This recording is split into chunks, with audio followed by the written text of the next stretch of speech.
Wow, what an honor to do this. I want to thank everybody here for coming today. I want to tell you my story of heart disease. My first introduction to heart disease was October 22nd, 1987. I received a call from my brother that my mother had suffered a massive heart attack. She had not been in the hospital since my brother was born. I thought she was fine. She was 66 years old, the age I am today.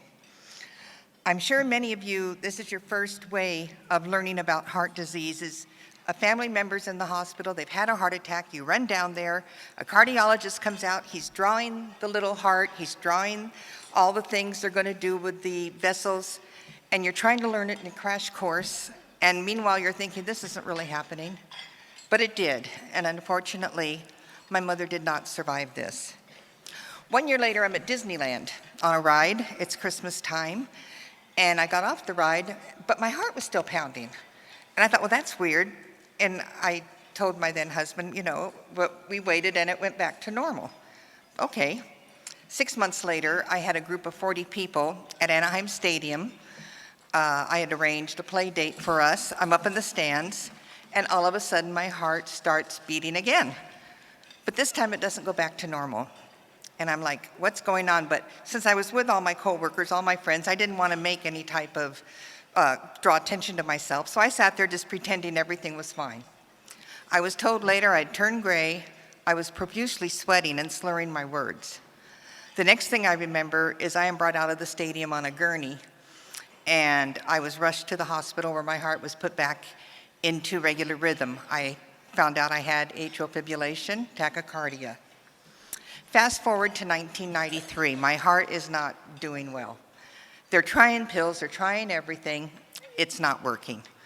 There was a new procedure coming out in 1993 that was only done in one hospital in Southern California, Good Samaritan Hospital. It was called a cardiac ablation. How many here have had a cardiac ablation surgery? Yes, I see hands. It's normal now, it wasn't then. But my heart was, the way it always is, very stubborn. I ended up having 7 cardiac ablations in 1993.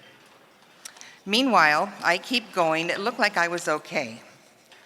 In 2005, I started getting different symptoms. My legs would swell, my feet would swell, I was always short of breath, and I also had decided to leave a marriage that was very stressful, and I was in a stressful job.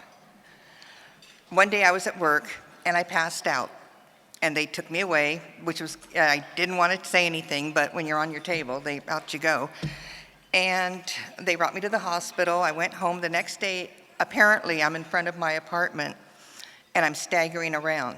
My next door neighbor was an angel nurse, Christina, who is here today. She is the ER triage nurse at Riverside Community Hospital, and she still is. She saw me out there, got me in the car, brought me to the hospital. After several tests, I'm now diagnosed with cardiomyopathy, congestive heart failure. Thus became a new way of life for me. My ejection fraction was 25 to 35, and it would stay that way 11 years. Also, I had not been taking care of myself. My weight, you can see it up there, my weight had ballooned to 270 pounds. I was told I would not make it to 60 years old. I was 53 years old. I decided to diet, and I found this new diet that was totally amazing. It was watch your portion control and eat sensibly. And in 4 years, I went slow and steady, and I lost 85 pounds, and they've been kept off to this day. Thank you. Thank you so much. The years 2005 to 2010 are kind of a blur. In and out of the hospital due to kidney, renal failure, but most of the time pneumonia. I kind of knew the drill. It didn't even bother me anymore. I even told people, stop visiting, I'll be in it again. I just thought this would be my life.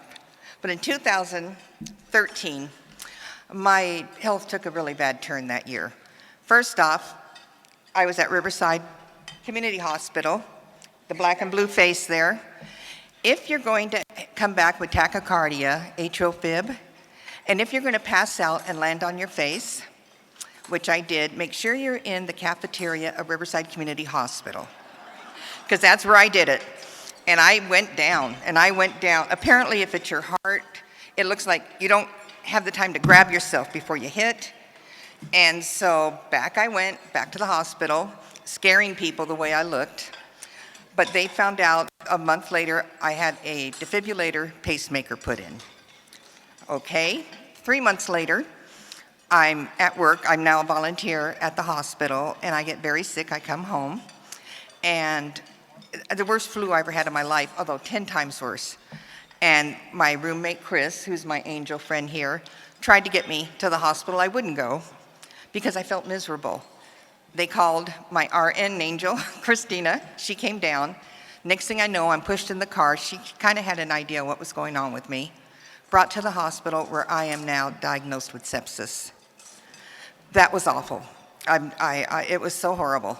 And I was very, very sick. My urologist came in. He knew I had very strong faith. And he said, Lynda, this isn't good. I'm going to pray over you. And he did. I was scared. But I came back. And I came back from that. So I thought, okay, I'm just going to keep trying here. I'm pretty weak, but I'm going. 2013 again, I'm going in for surgery. I'm going to my pre-op. And in the pre-op, on my way out, I tell the doctor, you know, I've been spotting, but extremely light. And I don't know why. She goes, well, I'm going to set you up tomorrow with the OBGYN. The day after that, I'm diagnosed with cervical cancer. I couldn't believe it. I laughed. I said, really, God? You know, to this day, I don't think it's ever hit me. So I did what I had to do, and I'm happy to say I'm 6 years cancer-free at this time. Thank you. So off I went, trying again, and I'm going through life. But 2017, I really hit a wall. I was horrible. I was volunteering, delivering Meals on Wheels, Riverside Community Hospital, the Riverside County Board of Aging. But towards June, I just felt miserable. I couldn't put 10 steps. I didn't know what was wrong. The doctors didn't know what was wrong. I went through several tests. Finally, they made me do a TEE test, which is, and I'm going to try to say it, a transesophageal echocardiogram. I had the test done on June 25th. June 26th, I got on a plane and went to my family's home in upstate New York, Scroon Lake, because I knew it would be the last time I would be there, and I wanted to see my family. I made my friend Chris not tell anybody. I just wanted to go up there and try to be normal. And I did, although I don't know if I fooled many people. I was pretty sick. I got home, they called me and said, I have 2 holes in my heart. I go, really? Okay. And they want me to go right in for an angiogram. I went in the next day. By this time, I didn't even care. I just was ready to go. I was so tired of fighting. But I kept going.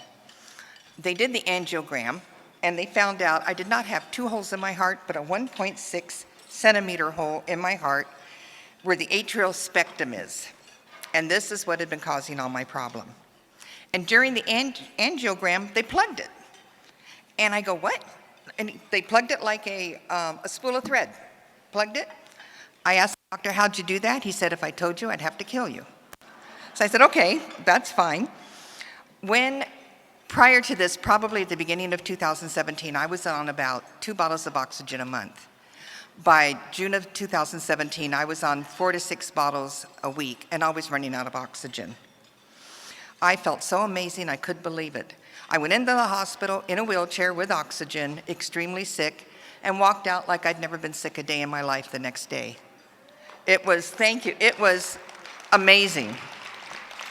And a year later, 2018, I called Apria Healthcare. I had not been on 1 drop of oxygen in a year. Called, come get your oxygen. Off they came. It was amazing. I went and saw my doctor this last March of 2019, and my cardiologist, and he went in. Okay, now mind you, I'd been 25 to 35 of my heart pumping. I went in, he looked at me, he looked at the chart, he looked at me because I just had a stress echocardiogram. He goes, you're a miracle. And I go, really? He goes, you're healed. My heart was back to normal. My ejection fraction was 70%, which is above normal. I decided that year I'm going to give back, and that's what I do now. You need anything done? Need volunteer? Here I am. The rest of my life, I hope to give back to thank God for giving me this opportunity. I also, thank you. My kidney function was very bad. I was told to go on dialysis in 2014. I had chosen perinatal dialysis, but I could not have the port put in. It scared the daylights out of me, but I did. I did not, I'm sorry. What I didn't do is I did not let him do the port, which I do not recommend to anybody in this room, but I was petrified. I put it in God's hands. Last November, my kidney doctor called me. They had a test, ran, because I'm new now. My kidneys have reversed and I will not need dialysis in my lifetime. So what I would like to leave you here with today is, first off, please, please, please, today you're out, you got all these little folders on heart disease, everything. Please go home and read them. Become a really good student of cardiology. Know the symptoms. Back to my beloved mother. She had told me prior to her heart attack, she was having shooting pains down her left arm. Okay, I know now what that was. That was a sign of a heart attack. I didn't know that then. Know the symptoms. Please do not give up. Some of us make it, some of us don't. But don't give up. I had my faith in God. I had people praying for me all over the world. I would stop people and ask them to pray for me. And I am here today, I really feel, because of my faith and because of not giving up. Finally, and I beg of this, please do not ignore your symptoms. If you think yourself, your family member, your husband, your people at work, anybody is having a heart attack, because now you know what the symptoms are because you've been reading it, please stop what you're doing and get them to the ER. Do not wait. This can be life or death. Do not go to urgent care. Do not call and make an appointment with your doctor for next week. We have an amazing emergency heart care center at Riverside Community Hospital. Stop what you're doing. Go to urgent care. Go to the hospital, to the emergency room, and please get it checked out. And if it's nothing, that's good news. Don't play around with this, people, okay? This has been my honor to do this today. I want to thank you from the bottom of my newly normal-sized heart. Thank you.